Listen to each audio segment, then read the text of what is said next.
Finally tonight in our Carolina Has Heart series, we are highlighting people doing good in our community. And since October is Domestic Violence Awareness Month, we are recognizing an incredible woman who has dedicated her life to giving back to victims. And she's a survivor herself. When you see Hannah Kay's smile, you'd never know what she's been through.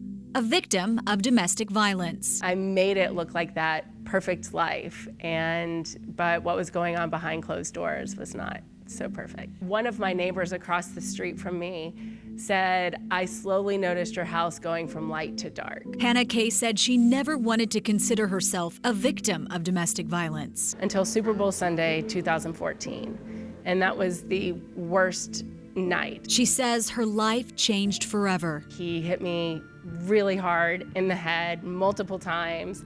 I blacked out. My doctor said, had the hit been slightly harder or to the right, that I could have ended up in a coma and I could have also died. It was in this moment that Hannah Kay knew she had to get out. I was working at the time for Facebook and with Sheryl Sandberg, and I called and asked for some time off to recover as I began this process of divorce. So it gave me a chance to start a brand new life. And with that, she did. I said 11 days. Sheryl Sandberg, who my boss, gave a commencement address to UC Berkeley, and it was live life like you have 11 days.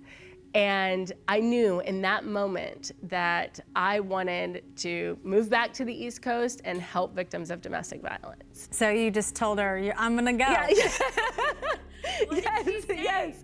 So she was very supportive. After living in California for 2 years, Hannah Kay chose to move to Charlotte, North Carolina. I packed up the entire house and donated to the local domestic violence shelter. I learned that blankets and linens were some of the most requested items in shelters. And so she started Thread Talk. I didn't know anything about blankets. I didn't know anything about selling, and I didn't know anything about business.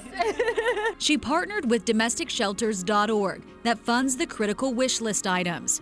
Wherever the blankets are purchased or shipped, that's where the proceeds go back to. What's your hope for the future with your company? You know, it's all about raising awareness about domestic violence. Let those that are going through it know that they're not alone.